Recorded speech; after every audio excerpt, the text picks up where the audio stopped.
자녀의 성공적인 진학 아는 만큼 보인다. 김혜영의 톡톡 2021 대입 수시 전략입니다. 안녕하십니까? 오늘은 수시 전형 비율의 변화에 대해서 말씀드리고자 합니다. 제 이력은 보시는 바와 같고요. 우리가 왜 수시 전형 비율을 알아야 될까요? 지금까지 어떻게 정시와 수시가 벌어졌는지 일어났는지에 대해서 여러분이 알고 그 다음에 대처를 하는 것이 좋습니다. 왜냐하면 혹시 또 재수를 할 수도 있잖아요. 그렇죠? 그래서 내가 수시를 선택할지 정시를 선택할지 정확하게 팩트 체크를 하시고 여기에 따라서 여러분이 선정을 해야 합니다. 이게 보면 2020년도 대한민국 건립 이래로 최고의 그 수시 전형률을 보였습니다. 자그마치 77.3%, 거의 80%에 육박하는 고3 학생 8명 중에 8명이 수시에 응시했다는 거죠. 수시 중요하지 아니할 수 없죠. 수시를 절대로 포기해서는 안 됩니다. 여기 보면은 수시 전형에는 크게 5가지로 나눕니다. 학생부 교과 전형, 그리고 학생부 종합 전형인데 이거는 이제 정원 외 정원 내가 있죠. 그리고 논술 위주, 실기 위주, 그리고 기타 재외국인 위주. 이렇게 5가지의 전형인데요. 그 중에서는 이제 학생부 교과하고 종합이 아주 단연 우세죠. 거의 다라고 해도 과언이 아닙니다. 전부 몇 명인가 봤더니 26만 8,776명이네요. 작년도에. 그 반면에 정시는 어떻게 해요? 정시는 수능 위주, 실기 위주, 학생부 종합, 학생부 정원 내 정원 외가 있고요. 그 다음에 기타 재외국인 이렇게 역시 정시도 5가지의 유형이 있는데요. 대부분은 이제 수능이 다죠. 거의 다. 자, 이렇게 해서 정시는 전국에 겨우 7만 9천여 명, 7만 9,090명이 정시에 응시했습니다. 8만 명도 안 되는 아주 작은 인원수죠. 그래서 우리나라 고3의 대부분이 수능보다는 수시를 택한다라는 걸 이 자리에서 아셔야 됩니다. 자, 2020년도 조금 표를 좀 달리 이렇게 제가 구성을 해봤는데요. 수시가 77.3, 정시는 22.7이 되겠고요. 이 중에서 학생부 교과랑 학생부 종합이 거의 다 차지한다라고 얘기를 했습니다. 그런데 2021년도에는 어떻게 달라질까요? 정부가 수시를 늘리려고 합니까? 정시를 늘리려고 합니까?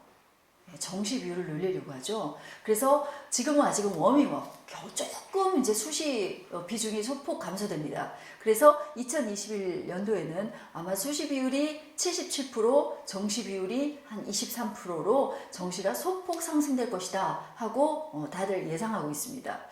이것은 정부의 유은혜 교육부 장관님께서 2019년 11월 28일이었죠. 대입제도 공정성 강화 방안이라고 해서 신문에 대문짝만하게 났습니다. 여러분 이런 것들 주의하셔서 잘 캐치하셔야 됩니다.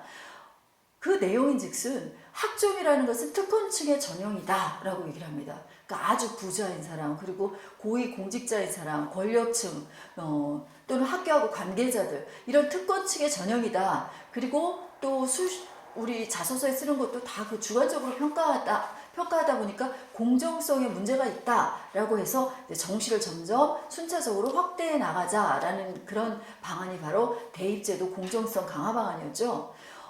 막말로 얘기해서 부모의 배경, 어떤 외부의 요인들을 차단하겠다라는 얘기입니다.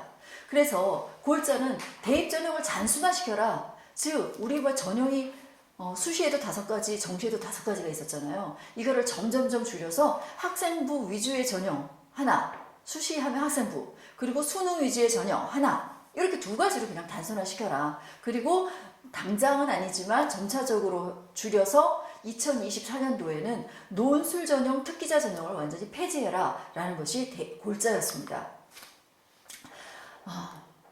그래서 2022년도, 19년도에 발표를 했기 때문에 그로부터 3년 뒤에인 2022년도에는 정시를 30%까지 올려라 라고 얘기를 합니다. 그리고 수시는 그럼 70%가 되겠죠. 자, 네, 다음은 2021년도 대입 수시 정시 모집 대학별 전형 변화입니다. 이게 뭔가 하고 이렇게 보니까요. 여기 보시면 이제 19년부터 21 이렇게 추이를 한번 보세요. 어떻게 해요? 점점 수시 비중이 높아졌다가 21년도에 살짝 낮아질 거다라는 거 보여줬고요. 정시 모집은 어때요? 오히려 거꾸로죠. 2019년도에서 2020년도까지 좀 낮아졌다가 그리고 다시 이렇게 올라갈 거다라고 보여드렸습니다. 이것은 교육부에서 2022년도까지는 수능 위주의 전형을 30% 이상 확대하자라는 거에 기인해서 이렇게 움직여지는 겁니다. 근데 올해는 뭐 코로나19 때문에도 그렇지만 여러모로 워밍업 단계이기 때문에 거의 작년 2020년도랑 비슷하다라고 봐야 되겠습니다. 자, 2021년도 대입을 보니 정시를 우리는 30% 이상 하겠다라고 막 이렇게 손을 드는 대학들이 많아졌어요. 아니, 2022년도까지만 하면 되는데 왜 2021년도부터 이렇게 30% 벌써부터 여기 발맞추려고 하는 거죠? 우리 교육부 말을 잘 들어야 정부에서 또 이렇게 예산을 내려주는 것들이 있지 않겠습니까? 자, 그래서 보니 연세대, 이화여대, 서강대, 성균관대, 한국외대, 건국대, 서울시립대, 동국대, 홍익대 이런 대학들은 벌써 발을 맞춰서 2022년도까지 기다리지 않고 21년도에 이미 다 30%를 달성하겠다라고 선언한 대학들입니다. 한번 보겠습니다. 여기 보니까 제가 여기 줄거 있는 서강대, 성균관대, 연세대, 이화여대, 한국외대에는 전부 다 2021년도에 30%가 넘겨져 있죠. 그런데 보니까 몇 개 대학은 2020년도에도 이미 30%가 넘었네요. 서강대, 성균관대, 한국외대 이런 대학은요 이미 넘겨 있어요. 그런데 연세대랑 이화여대를 좀 한번 봐주십시오. 여기 보면 2020년도에 연세대는 27%가 정시였고요, 수능이었고요. 그리고 이화여대는 겨우 20%밖에 다 응시하지 않았습니다. 문을 열어놓지 않았습니다. 나머지는 전부 다 수시로 다 뽑겠다라고 얘기했었던 거죠. 그런데 벌써 21년도부터 우리는 정부의 교육부의 지침대로 잘 따르겠습니다 하고 빨리 이렇게 움직임이 보입니다. 그래서 혹시 이화여자대학교나 또는 연세대에 응시하겠다라는 학생들은 정시문이 더 많이 열렸네. 내가 정시 준비를 좀 생각해 봐야 되겠다라고 하셔도 될 것 같습니다. 그런데 고려대랑 서울대를 한번 보실까요? 여기 고려대는 2020년도에 16%, 그리고 서울대는 20% 정도밖에 되지 않았네요. 그리고 올해 2021년도에는 고려대는 조금 높였어요. 수능을 18%로요. 그리고 서울대 같은 경우는 한 21.9로 조금 높였습니다. 아직 워밍업이지만 2022년도에는 거의 30%에 맞출 것으로 생각됩니다. 자, 왜냐하면 정부가 수능 30%를 권고를 했죠. 안 그러면 예산하고 직결되기 때문에 모든 대학들은 다 따를 거로 저는 예상하고 있습니다.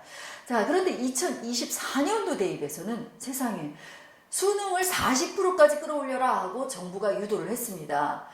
특히 서울 소재의 16개 대학은 특별하게 딱 찍어서 콕콕 찍어서 40%를 맞추라 라고 얘기를 했습니다. 자, 그러면 서울 시내 16개 대학이 어느 대학인지 한번 살펴볼까요?